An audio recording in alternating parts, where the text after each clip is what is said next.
bukan ratu pantai selatan, tapi ratu dari selatan, begitu ya. Nah, kenapa kok ini rancu? Karena memang mitologi Ratu Pantai Selatan atau Nyi Roro Kidul itu rupa-rupanya cukup terkenal, saudaraku ya, khususnya di Jawa ini, sampai menjadi banyak dongeng dan kisah tentang adanya tokoh yang disebut dengan Ratu Pantai Selatan ini. Shalom saudara-saudari terkasih, sidang jemaat yang dikasihi Tuhan. Jumpa lagi dalam Suara Gembala. Saudaraku, saya ingat satu kali usai ibadah raya, waktu saya berjalan keluar, ada beberapa ibu-ibu yang mendatangi dan kemudian mengajukan pertanyaan. Dan saya ingat sekali pada waktu itu saya sempat agak terkejut karena pertanyaannya demikian. Pak,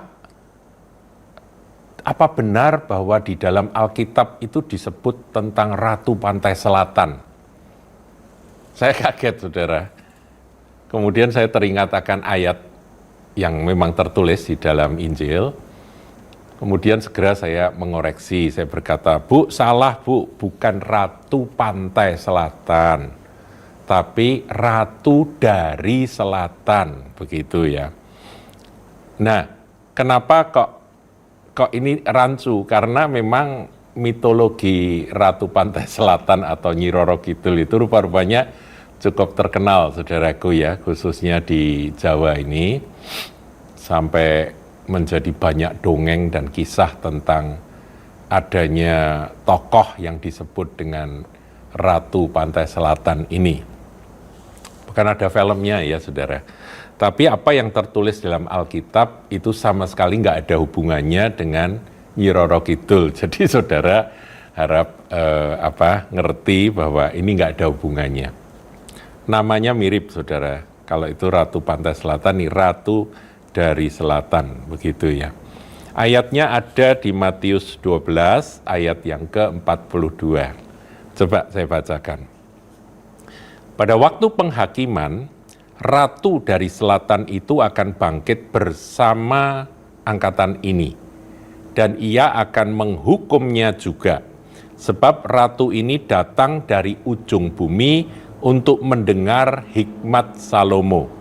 Dan sesungguhnya yang ada di sini lebih daripada Salomo. Saudara, ini adalah kata-kata Tuhan mengakhiri akan perikop tanda Yunus. Kalau saudara baca di Alkitab Anda, di situ ayat 38 itu diakhiri di ayat 42, di mana Tuhan mengangkat akan peristiwa kunjungan Ratu Sheba ya di dalam kisah Perjanjian Lama pada zaman Salomo. Dia mengunjungi akan Yerusalem dan ingin mendengar hikmat Salomo.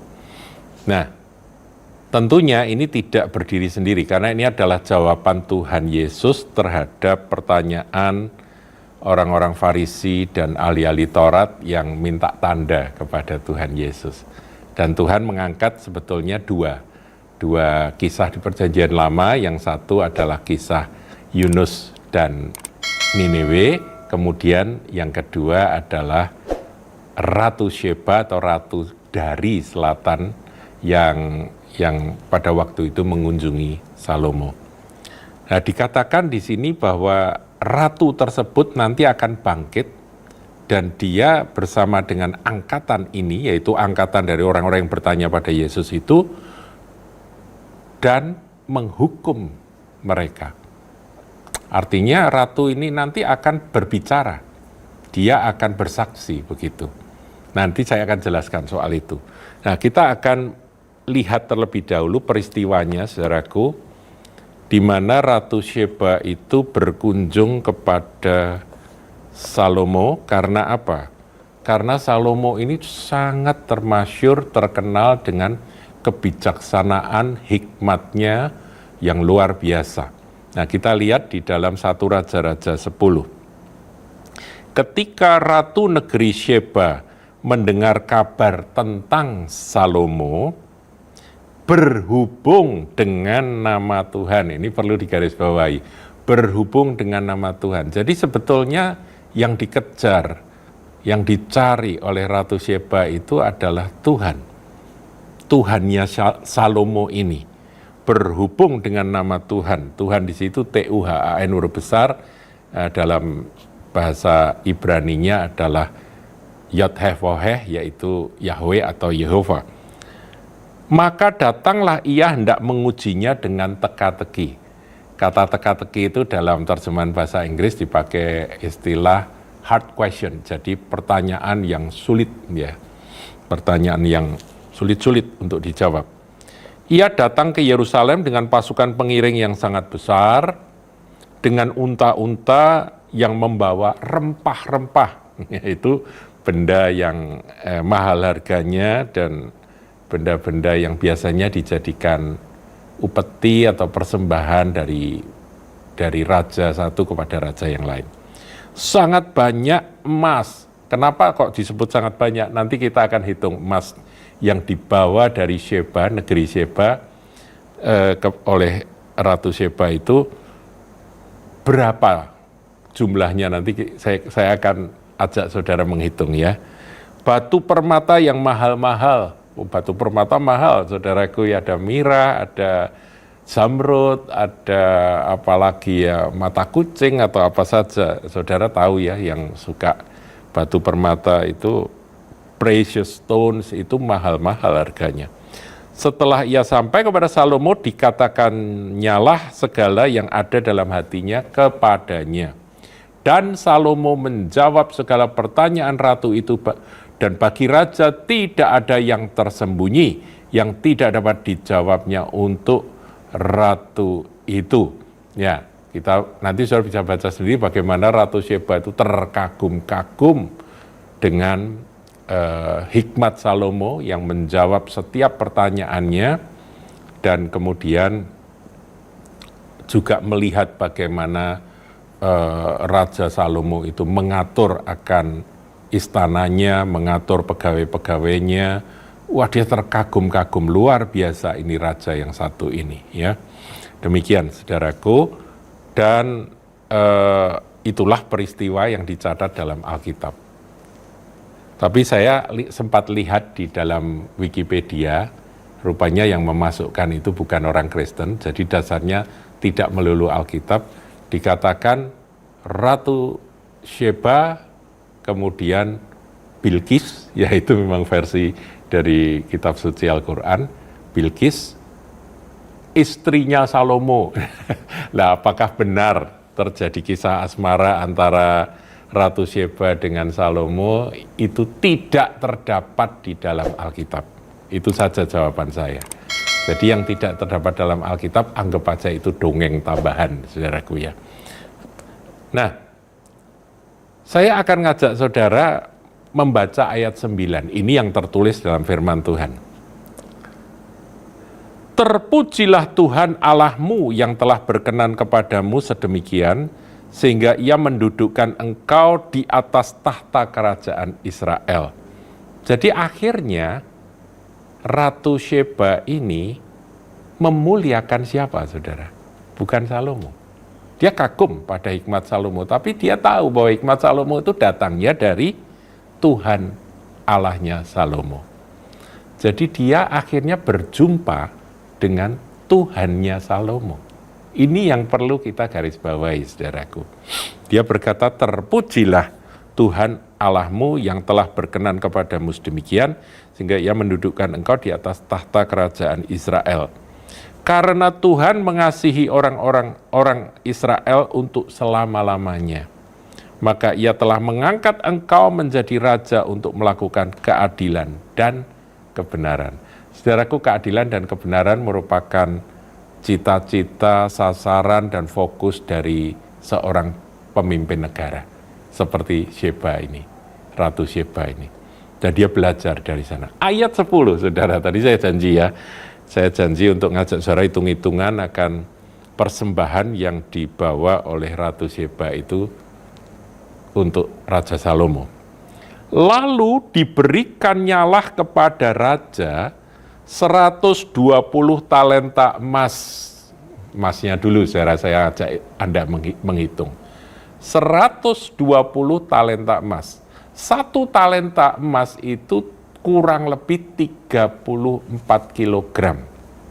Jadi kalau 120 talenta emas, 34 kali 120 keluar hasil 4080 kilo emas. Nah, saudara hitung sendiri, kalau emas sekarang harganya sekitar berapa? 800 sampai 900 juta per kilo. Ya, saudara hitung sendiri.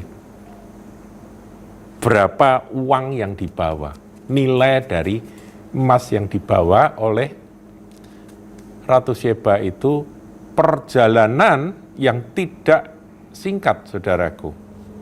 Dari negerinya, Ratu Sheba itu sampai ke Yerusalem, itu diperkirakan jaraknya 1.200 mile. Sheba itu letaknya di antara Ethiopia dan Yaman. Di situ dulu ada satu kerajaan kuno yang namanya negeri Sheba itu, saudara. Nah, itu kalau dihitung itu sebelah selatan. Sebelah selatan. Nah, makanya Yesus berkata ratu dari selatan. Sebelah selatan dari Yerusalem kurang lebih, kalau 1.200 mile ya kurang lebih 2.000 kilometer, saudaraku. Jauh ya, 2.000 kilometer, saudaraku. Jadi dari Anyer sampai Panarukan bolak-balik gitu ya, 2.000 kilometer.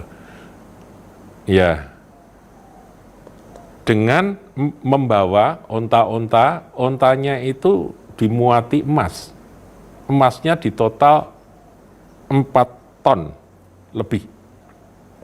Wow, luar biasa ya. Ratu ini luar biasa. Itu menandakan apa, saudaraku? Ratu ini begitu merindukan kebenaran, merindukan hikmat yang dari sorga. Dia tidak kenal Tuhan. Dia hanya mendengar bahwa ada orang yang punya Tuhan di Yerusalem. Dia seorang raja, punya hikmat luar biasa, karena ratu ini seorang yang mengejar akan kebenaran, maka dia datang mengadakan perjalanan jauh. Dan ketika dia bertemu, hasilnya, saudaraku, dia memuji Tuhan. Saya tafsirkan dia mengalami perjumpaan dengan Tuhan melalui perjumpaannya dengan Salomo tersebut. Nah, saudaraku, belum lagi ya sangat banyak rempah-rempah dan batu permata yang mahal-mahal, ya tidak pernah datang lagi begitu banyak rempah-rempah seperti yang diberikan Ratu Negeri Sheba kepada Raja Salomo itu. Nah, saudaraku, kembali ke apa yang Tuhan Yesus katakan. Tuhan Yesus berbicara kepada orang Farisi dan ahli Taurat pada waktu itu, karena mereka minta tanda. Kemudian Tuhan berkata, pada waktu penghakiman. Jadi ini adalah kata-kata Tuhan yang menggambarkan atau menjelaskan bahwa apa yang akan terjadi pada hari penghakiman nanti. Ratu dari selatan itu, Ratu Sheba itu akan bangkit bersama angkatan ini, ya, kembali ke Matius 12 ayat 42 itu, dan ia akan menghukumnya juga. Nah, di sini gambarannya seperti ini, saudaraku. Nanti ketika orang-orang Farisi itu bangkit pada hari penghakiman, ahli-ahli Taurat yang pernah ketemu dengan Yesus itu bangkit, mereka akan dihakimi. Dan Ratu Negeri Sheba, ratu dari selatan itu, juga akan bangkit dan berkata begini, aku ini loh yang hidup di zaman jauh sebelum Tuhan Yesus datang. Aku lapar dan haus mencari kebenaran, mencari hikmat yang dari sorga. Dan ketika aku mendengar bahwa di negeri orang-orang Israel, yaitu di Yerusalem, Ada seorang raja yang hikmatnya luar biasa, termasyur. Maka aku berangkat dengan semua hulu balang, dengan semua orang-orangku. Aku mengadakan perjalanan jauh, 2000 kilometer. Jalanan pada waktu itu belum semulus hari ini, saudaraku. Dan dengan berlelah-lelah, Ratu Sheba itu melakukan perjalanan. Sampailah dia ke Yerusalem. Bukan hanya itu, dia membawa persembahan-persembahan yang sangat mahal harganya. Ya tadi emasnya saja 4 ton lebih, saudaraku. 4.080 kilogram. Saudara bisa bayangkan, batu-batu permata dan sebagainya. Dia bawa untuk dipersembahkan. Demi apa? Demi dia bisa mendengar kebenaran disampaikan melalui bibir mulut Salomo. Dan akhirnya, tadi saya kan sudah katakan bahwa dia mengalami perjumpaan. Terpujilah Tuhan Allahnya Salomo. Dia akhirnya berjumpa dengan apa yang dia kejar. Nah, di akhir zaman ketika pada hari penghakiman, dia bangkit, maka dia berkata, kamu sudah ketemu dengan orang yang lebih besar dari Salomo. Nah, kalau kita kembali ke ayat 42, dikatakan sebab ratu ini datang dari ujung bumi, jauh sekali, untuk mendengar hikmat Salomo.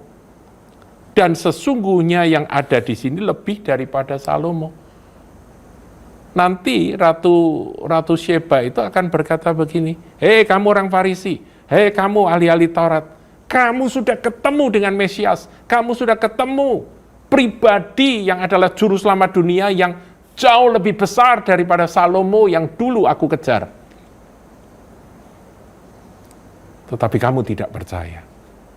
Maka kamu patut dihakimi, kamu patut dihukum. Kira-kira itu gambaran dari satu ayat ini, saudaraku.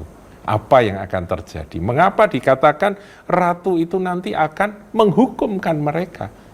Dengan perkataan apa? Aku ini mengejar, padahal waktu itu kebenaran Allah lewat seorang raja melalui hikmatnya. Itu pun aku kejar dengan, ya itu, berjerih lelah, susah payah, menempuh perjalanan 2000 km, kemudian membawa akan persembahan yang mahal harganya, korban yang luar biasa mahal harganya, hanya untuk mendengar hikmat Salomo.